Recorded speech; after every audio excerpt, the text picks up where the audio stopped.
Dear students, our today's topic is about the composition of blood. तो what is blood? Blood क्या होता है?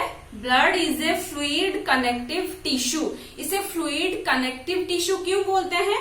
क्योंकि ये बॉडी के हर एक organ को कनेक्ट करता है, इसीलिए इसे कनेक्टिव टिश्यू बोला जाता है. Study of blood is called haematology. Blood के स्टडी को हेमाटोलॉजी बोलते हैं. और ब्लड का जो पीएच होता है वो अप्रोक्स 7.4 होता है, यानी कि स्लाइटली अल्कलाइन इन नेचर होता है. ह्यूमन बॉडी में up to 5 to 6 litre blood होता है. अभी ये जो ब्लड होता है वो फॉर्मेशन कहाँ पे होता है? जब एम्ब्रियोनिक स्टेजेस में, यानी कि जब मदर्स ओम में बेबी रहता है, उनका स्ट्रक्चर जो होता है वो इतना वेल डेवलप्ड नहीं होता है, तभी उसी टाइम में उनका जो ब्लड होता है वो लिवर में फॉर्मेशन होता है. उसके बाद जब एडल्ट स्टेज आता है तब ब्लड कहाँ पे फॉर्मेशन होता है? बोन मेरो में फॉर्मेशन होता है. और बोन मेरो में कौन से टिश्यू होता है? वहां पे हेमाटोपोइटिक टिश्यू होता है, जहां पे ये ब्लड जो है वो फॉर्मेशन होता है. अभी आते हैं ब्लड के कंपोजिशन पे. ब्लड में 2 टाइप्स के सब्सटेंस, जैसे कि एक तो प्लाज्मा होता है और दूसरा ब्लड सेल्स और कर्पसल्स. ब्लड सेल्स और कर्पसल्स. इसे ब्लड सेल भी बोला जाता है, कर्पसल्स भी बोला जाता है. कर्पसल्स क्यों बोला जाता है? क्योंकि ये जो फ्लूइड है, फ्लूइड में ये बहता रहता है, इसीलिए इसे कर्पसल्स बोलते हैं. ठीक है. तो अभी आते हैं प्लाज्मा पे. प्लाज्मा में क्या क्या कंपोनेंट्स होता है? प्लाज्मा में वाटर होता है, अप टू 90 to 92% वाटर होता है. तो वाटर कितना होता है यहाँ पे? 90 to 92% वाटर होता है. और क्या होता है? प्रोटीन होता है 6%. प्रोटीन होता है 6%.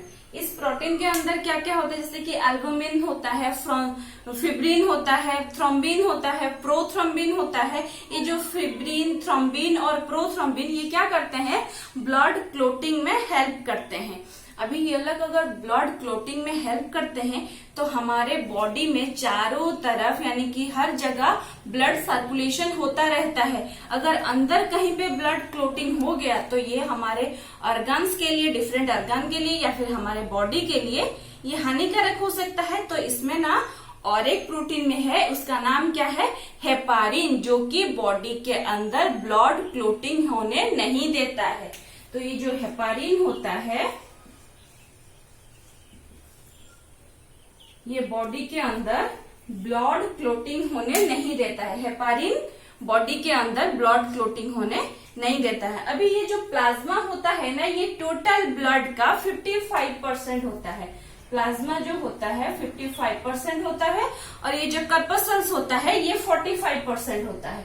कर्पसल्स 45% होता है और प्लाज्मा होता है 55%. अभी कर्पसल्स के अंदर कौन कौन आता है? इसके अंदर आते हैं आरबीसी, डब्ल्यूबीसी और ब्लड प्लेटलेट्स. इसे और क्या बोला जाता है? थ्रोम्बोसाइट्स भी बोलते हैं. ठीक है.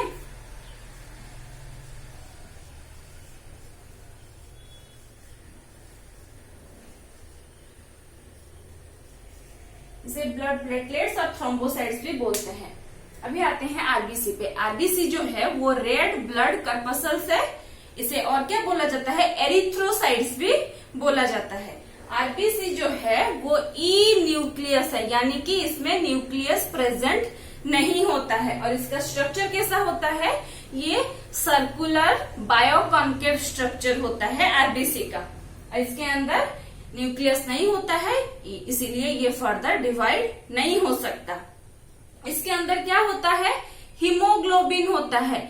हीमोग्लोबिन के प्रेजेंस की वजह से हमारा जो ब्लड होता है वो रेड कलर का दिखाई देता है, क्योंकि हीमोग्लोबिन के अंदर क्या होता है? आयरन होता है. ठीक है. एक आरबीसी में 1 आरबीसी कंटेन 270 मिलियन हीमोग्लोबिन. एक आरबीसी के अंदर 270 मिलियन हीमोग्लोबिन होता है. ये जो आरबीसी होता है इसका लाइफ स्पैन कितने डेज होता है? 120 डेज इसका लाइफ स्पैन होता है. और या ये आरबीसी जो है वो डेड कहाँ पे जाके होता है, स्प्लीन में जाके वो डेड हो जाता है। ठीक है, अभी आते हैं डब्ल्यूबीसी पे। और आरबीसी का काम क्या होता है, आरबीसी का काम ये होता है कि वो एक्सचेंज करता है O2 और CO2 को, ऑक्सीजन और कार्बन डाइऑक्साइड का एक्सचेंज में ये हेल्प करता है। अभी डब्ल्यूबीसी का फुल फॉर्म होता है व्हाइट ब्लड कर्पसल्स। इसे और क्या बोलते हैं, इसे ल्यूकोसाइट्स भी बोलते हैं। अभी ये जो डब्ल्यूबीसी है इसके अंदर न्यूक्लियस प्रेजेंट होता है। डब्ल्यूबीसी फिर से डिवाइड हुआ है ग्रेन्युलोसाइट्स एंड एग्रेन्युलोसाइट्स। ग्रेन्युलोसाइट्स यानी कि जिसके अंदर ग्रेन्यूल्स होता है उसे ग्रेन्युलोसाइट्स बोलते हैं, जिसके अंदर ग्रेन्यूल्स प्रेजेंट नहीं होता है उसे एग्रेन्युलोसाइट्स बोलते हैं। अभी डब्ल्यूबीसी जो है वो क्या करता है, इम्यूनिटी सिस्टम में हेल्प करता है। डब्ल्यूबीसी में जो ग्रेन्युलोसाइट्स होते हैं उसके अंदर कौन कौन आते हैं, न्यूट्रोफिल, इसोनोफिल एंड बेसोफिल। न्यूट्रोफिल जो होता है उसका जो न्यूक्लियस होता है वो बहुत सारी लोब्ड होता है उसमें, ठीक है। और जो बेसोफिल्स होता है उसका जो न्यूक्लियस होता है वो एस शेप्ड का न्यूक्लियस उसमें प्रेजेंट होता है। और जो इसोनोफिल होता है वो बाई और ट्राई शेप्ड का न्यूक्लियस उसके अंदर होता है। अभी जो ए ग्रेन्युलोसाइट्स है उसके अंदर आते हैं मोनोसाइट्स एंड लिम्फोसाइट्स। लिम्फोसाइट जो होता है यही काम करता है एंटीबॉडीज का। जो बी लिम्फोसाइट्स होता है और का काम करता है, यानी कि अगर कोई फॉरेन सब्सटेंस हमारे बॉडी के अंदर आता है तो उसे आइडेंटिफाई करता है, उसके बाद बी लिम्फोसाइट्स के पास पहुंचता है। बी लिम्फोसाइट्स क्या करता है, उसके ऊपर एंटीबॉडी रिलीज करके उसे खत्म कर देता है, ठीक है। तो ये हमारे इम्यून सिस्टम में हेल्प करता है। अभी आते हैं ब्लड प्लेटलेट्स पे। हाँ, डब्ल्यूबीसी का जो लाइफ स्पैन होता है ये अप टू 3 to 4 days होता है। ब्लड प्लेटलेट्स जो होता है वो क्या करता है, वो ब्लड कोआगुलेशन में हेल्प करता है, ब्लड प्लेटलेट्स जो है।